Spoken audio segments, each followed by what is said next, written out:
We're going. Hello and welcome back to RamsTalkPodcast. We are here today after another exciting loan signing has been confirmed.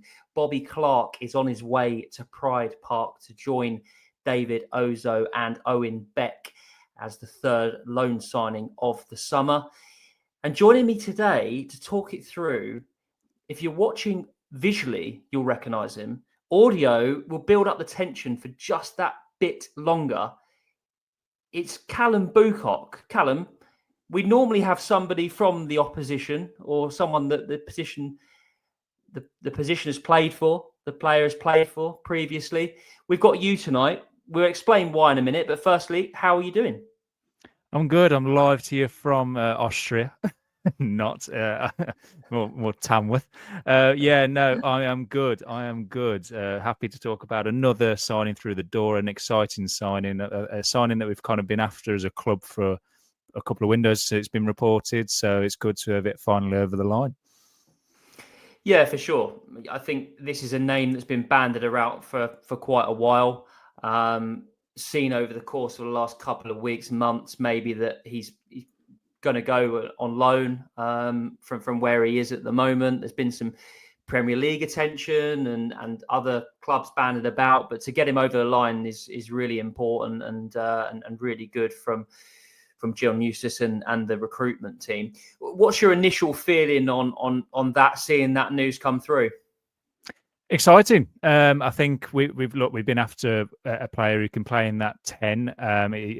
He can really play from everything I've seen, done research and stuff, and he can kind of play that box-to-box midfielder position. He can play that 10, and he's got that creative spark what you're hoping is look the Liverpool player that kind of an academy prospect that's kind of took the world by storm. He then, when obviously he's gone to pastures new at RB Salzburg, he's done well there, played Champions League football, but he just wants committed game time. So that's why Derby County have thought, you know what, we'll give you committed game time in the Championship, Saturday, Tuesday, and it's a competitive league, and that's, I think, what he needs in his next stage of his progression.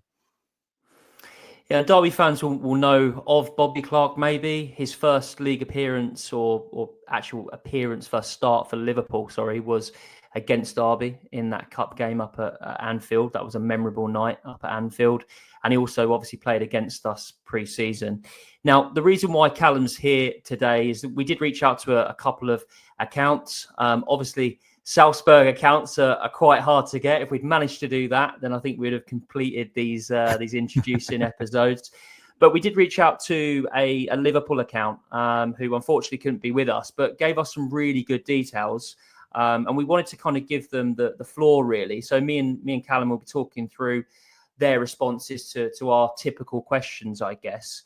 And that's Anfield Beacon on Twitter. So go and follow them if you've got a moment. But as we do always, Callum, we talk about the player. We talk about kind of core strengths, weaknesses, and a bit of a background. And like I said, Anfield Beacon has given us some really good information. So we'll start with core strengths. And I'll let you take the floor in terms of what Anfield Beacon has been saying in terms of Bobby Clark's key strengths. Yeah, I mean, from what we've been kind of sent over, I mean, Bobby Clark is someone who screams technical prowess. I mean, his technical skills remain the strongest asset. I mean, when you look at his composure on the ball, he rarely looks flustered when he's pressed by opposition. I mean, through looking at highlights myself, he can get himself out of tight spots. He can clearly hold on to the ball. And I think that's been kind of honed on from his Liverpool academy years, and I think that's something that we really, really lack. That's someone with that composure on the ball, can take it from the defence, can take it up and move us forward. But obviously, if we're looking at him in a 10 position, it's someone who can be in that pocket behind our number 9 and in front of our 2 who are sat in front of the defence. So, yeah, I mean, they go on to say that the defensive contribution and work rate is there to be seen. He loves high intensity systems. And I think with John Eustace and his work off the ball will be massive, helping the press. I think that when you look at what we're currently set up to do, we're more than likely going to set up without the ball more than often than we're going to be with it. But then we're going to want to counter and really turn over the ball and get high at the pitch very, very quickly, but with certain composures and certain systems in place a little bit differently to what we saw under Paul Warne. So, and what obviously the biggest thing is, obviously he's played Champions League football with Salzburg, although limited, that high level opposition that he has played against and played well against in his small stints has only meant that he can only go on to obviously play. When you look at the competitiveness of the Championship, you think he's not going to struggle in that sort of environment. Yeah, you can understand why certain teams have been linked with him. The Champions League experience, the education that he's had through his academy days. This was a player that was, brandished as a wonder kid, and anyone that comes out of that Liverpool academy seems to get that title nowadays. Yeah. But it's a really, really good football education, and I think, as you said there, what Anfield Beacon has said is that he has that composure. And I think sometimes in this Derby team, we've been missing that. Ebu is blood and thunder and his passion, he'll run about. But sometimes we miss that player that can get the foot on the ball. And sometimes it's not, those defence splitting passes. It's sometimes the 1-2s and just calming down a game.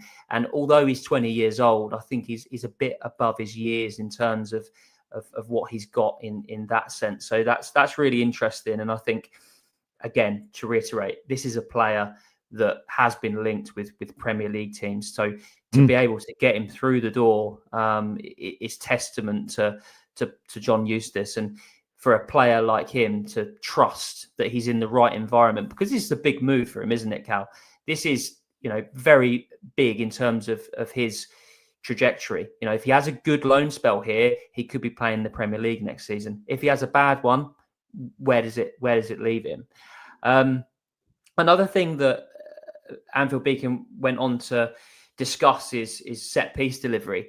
Now, obviously, we've seen that at times over the course of the last few years, it's been a little bit hit or miss, hasn't it? There's not really been an in-between. It's either on the money, I'm talking Craig Forsyth, Nat Phillips header, or it's going out of play for a throw-in or massively over hit. And what he goes on to explain is that that's quite an undervalued part of his game. Technically, good on the ball and good playing through the lines, but actually from a set piece, he's good on those as well. How important would that be?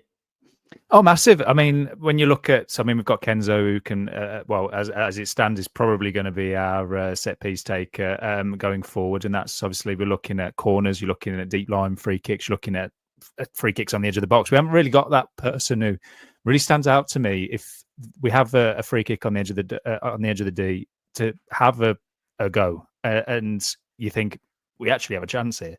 And obviously, I haven't seen him score loads of free kicks, but it's the technical aspects that Anfield Beacon has gone on to say that he's underrated in that sort of thing. And when you look at, he's a right-footed 10 who can maybe be on either foot, but he's predominantly right-footed. But within swinging corners, like you said, at the moment, you're either being overhit, they're either being underhit, or they're on the money.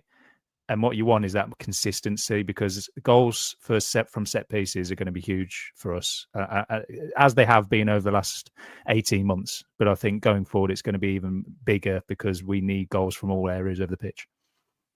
I think Derby fans will not want us to be so reliant on set piece goals. No. Don't get me wrong. That goal that we scored against Hull was pretty sexy in terms of the delivery and the header, and probably one of the best goals that we scored. I think back to the Curtis Nelson header as well. We like those, we do, but we don't want to see those for every goal, do we? So hopefully we won't be too reliant on set pieces. But obviously we have to think about the flip side. He's a young player, so there's obviously going to be areas of development. What did Anfield Beacon go on to say about where he would need to kind of up his game? Yeah, Anfield Beacon went to go and say, look, he's a young player. He's coming on. He obviously went out to Salzburg to hone his skills and get more first team football. He has got that, but I think it's come. Salzburg, look, are trying to compete for Champions League, trying to compete for the title. He's a young player still, so this move to Derby County on loan offers that opportunity to play week in, week out. And what he needs, they've gone to say is, look, he's frustrating. Gaps between technical ability and final third effectiveness. Look, he's going to maybe make poor decisions in front of goal in crucial areas when we need a goal in the last minute, and you just need to play it out to the wing and get a cross in. He might have a shot, or his shot selection, he might, rather than place it, he might sky it or put too much power into it. Stuff like that. It's not massive things, but it's that killer instinct in goal that is slightly underdeveloped, but it's something that he's still working on. Is something he has scored for Salzburg, but only single figures. We're not talking someone who's gone on and scored like double digits, and because otherwise he wouldn't be coming to Derby County. He'd be still there or be getting that Premier League move you're talking about, which, I mean, he's been linked to Newcastle and stuff in this window. So you think if Premier League clubs are sniffing around him at his young age, then you're looking at those sort of things. But with a young player, Anfield Beacon have gone to say game management, and you know what I mean. I've just had a fly come past me then. For those people who are watching, but there's reflexes we're talking about. But you're looking at the effectiveness and game management side, which all comes with, at the end of the day, seniority in appearances and playing games. This is what he needs. This is why he's come on loan. And he's got no better mentor than John Eustace, has he? Someone that used to make those decisions 9 times out of 10 right. And, you know, he will probably look at John Eustace and think that he can get a lot from him and his team. We need to obviously say that as well, because it is a team effort in terms of what Derby have on the coaching side of things. But you do expect that with age. Like you said, you make a really good point. He's in that stage of his career. He's got things that aren't going to be polished, because if they were, he'd probably be back at Liverpool and probably collecting a championship medal at the end of the season or whatever that might be. But yeah, I think it's a really interesting one. I think it goes down again as another signing that's got sheer potential. You know, if all of these players that we've brought in get it right, we're in for one hell of a season. And we do keep saying that. And it's very exciting to get players like Bobby Clark through the door. In terms of what you'd want from an outcome this season, say we're on the final day of the season, Callum, and we're talking about his assists, his minutes, his goals, where's kind of your expectation in that regard? And where's Anfield Beacon's as well? Yeah, well, I mean, look, he loves to get in the pockets of space. This is what we want. And I think if he can emulate anything like, and look, I'm giving high expectations when saying this, is a Mason Mount in that 10, just behind the striker, that progressive 8, if you want to talk about it like that. And look, I think it will take him time. I don't think he's going to be an immediate like wonder kid who's going to come in and start scoring goals left, right, and center. Look, I hope he does, but I don't think he will. And Anfield Beacon has gone on to say that it's going to take him time. It could be by Christmas and the end of the season that's where he's really adapted to the division, playing the competitive football and having teams come up against him, getting used to that physicality and really pressing. So I'm saying if he can get anywhere near double digits in assists and a few goals, but really more integrally being that link between the striker and the midfield, then I think it's a successful loan for him. Yeah, for sure. I have to agree. I think that's exactly what we probably need, and I think that he needs as well. So, like we've said, it's going to be a really interesting one. He's got competition. He's not going to get that shirt. He's going to have to earn it, and he's going to have to keep it, which hasn't happened over the course of the last couple of years. So there's competition now all over the park, and he's definitely a player that I think will get bums off seats at Pride Park and in those away ends across the Championship. But again, really exciting. Thanks for joining us. It's been a really good episode. We have to thank Anfield Beacon for giving us that information. He's got streams and streams and streams, and I've seen Callum on his phone because we've got the information on our phones here, And honestly, it's one of those where you have to really kind of scroll to get to the bottom of it. It's really in depth and really good. So thanks so much for that coming over from Anfield Beacon.